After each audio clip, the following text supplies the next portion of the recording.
Warahmatullahi wabarakatuh. Kali ini kita akan membahas tentang bab ketiga, yaitu tentang descriptive text atau tes deskriptif.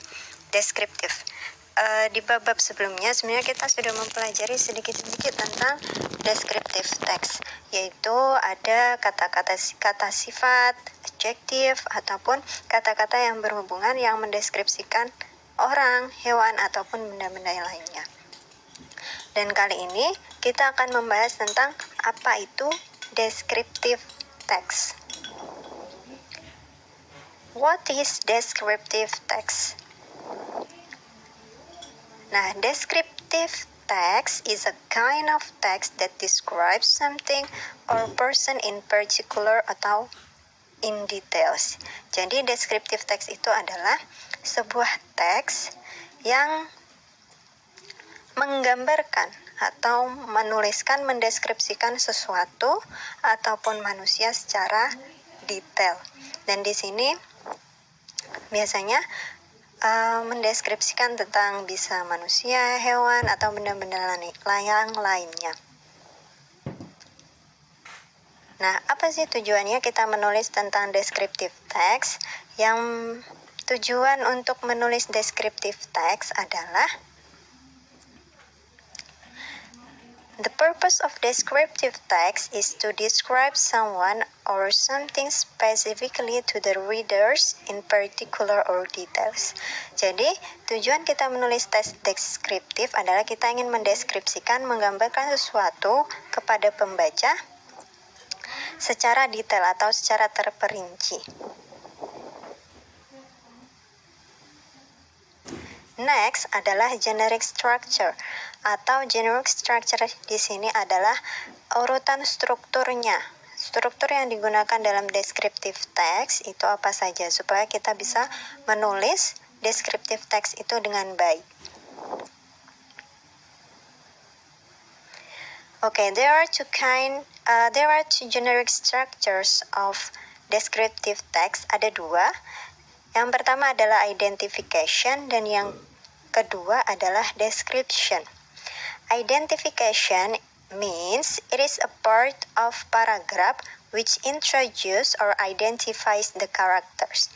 Maksudnya adalah kalau identifikasi itu biasanya ada di awal, di paragraf awal, dan itu biasanya adalah pengenalan, identifikasi awal tentang benda atau sesuatu yang ingin dideskripsikan. Yang kedua adalah description. It is a part of paragraph which describes the character. Jadi kalau description sudah pasti itu deskripsinya. Jadi rangkaian paragraf, rangkaian kalimat yang itu mendeskripsikan lebih detail tentang benda, manusia atau hewan tersebut. So next, language features. Language features mean fitur kebahasaan. Fitur kebahasaan di sini maksudnya adalah kata-kata apa saja yang kita gunakan dalam descriptive text. The first is it usually use present tense in sentences. Biasanya menggunakan present tense. Simple present tense yang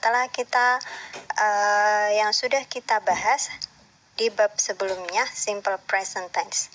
The second is biasanya menggunakan some adjective in many sentences. Menggunakan banyak sekali kata sifat untuk mendeskripsikan orang atau benda yang ingin kita deskripsikan.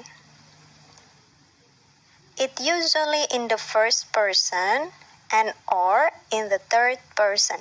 Biasanya kalau mendeskripsikan, menulis teks deskriptif itu, kalau tidak menceritakan tentang si penulis atau orang ketiga, orang lain atau benda lain. Gitu.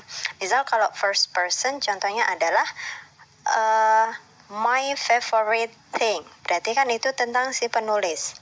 My favorite pet. Atau kalau misal tentang orang lain, orang ketiga, berarti kita misal mendeskripsikan the beautiful woman, wanita yang cantik, itu kan berarti orang ketiga. Oke.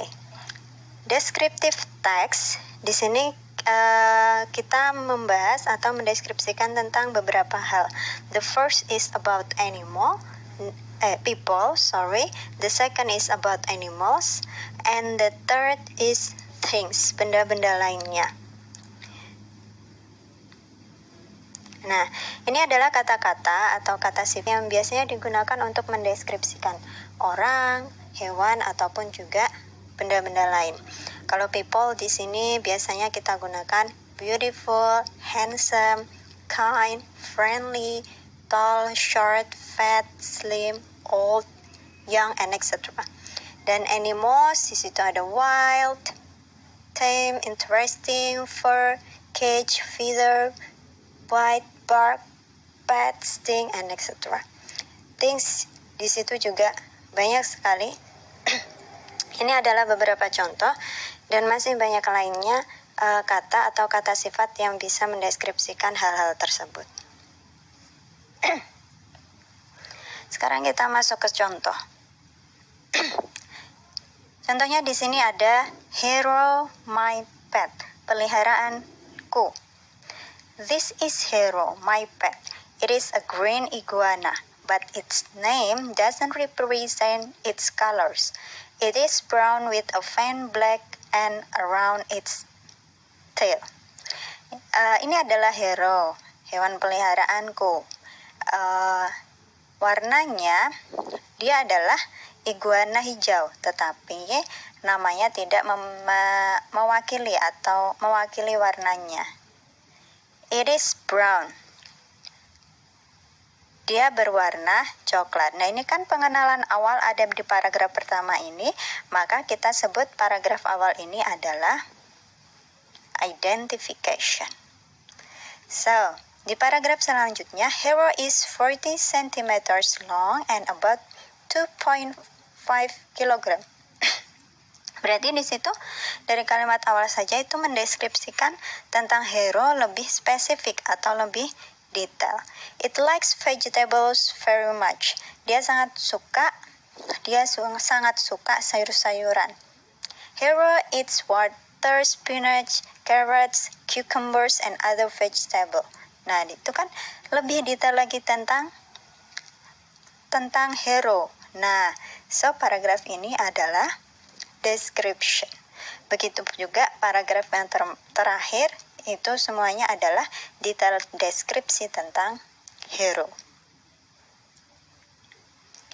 Oke, next exercise. Oke, mari kita coba mendeskripsikan tentang gambar tersebut. Ada sebuah vas dengan beberapa bunga. Oke, kita mulai dari identifikasinya dulu, identification. Saya contohkan misalnya. Okay, I have a beautiful vase with flowers. This is my favorite vase in my house. Nah, saya punya vase cantik dengan beberapa bunga. So, ini adalah vase favorit saya di rumah. Jadi, itu kan pengenalan awalnya, gambaran awalnya. Then, we called it identification. The next untuk deskripsinya. Nah, kita bisa buat kalimat seperti ini.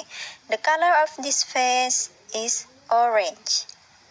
There are 6 yellow dots on it. Ada titik-titik kuning 6 di atasnya. I put some beautiful flowers in it. Saya meletakkan beberapa bunga-bunga yang cantik di dalamnya. I put this vase in living room. I love this vase with the good fragrance from the flowers. Okay, so it's all. The next paragraph is description. Kita bisa mengembangkan kata-kata kita untuk mendeskripsikan sesuatu. So next, this is a dialogue between Edo and Udin. Do you see my notebook? I put it on my desk, but it is not there now. What does it look like? It is thick. It has a blue hard cover. Does it have a pink ribbon separator? This one?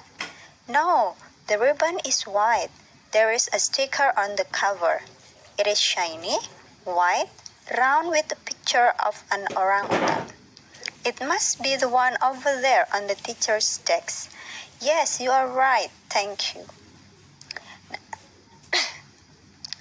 Dialog ini, Edo menanyakan tentang buku catatannya kepada Udin. Nah, setelah itu Edo mendeskripsikan bagaimana notebooknya dia atau bagaimana buku catatannya dia sehingga Udin bisa menemukannya. Oke. So, deskripsi apa saja tentang notebook atau buku catatannya Edo? Di situ ada Edo's notebook is thick with a blue hardcover. Yes. So, next. Buku catatan Edo itu tebal dan punya sampul tebal yang berwarna atau sampul keras yang berwarna biru. Next. It has a white ribbon separator. Separator di sini adalah pembatas. Jadi, buku itu punya pembatas pita warna putih. Next, there is a sticker on the cover. Ada sebuah stiker di sampulnya. And the last, the sticker is shiny, white, and round with a picture of an orangutan. Stikernya itu mengkilap, berwarna putih, dan berbentuk bulat dengan gambar orang utan. Nah, dari percakapan tersebut kita bisa mendeskripsikan beberapa hal tentang buku catatan Edo.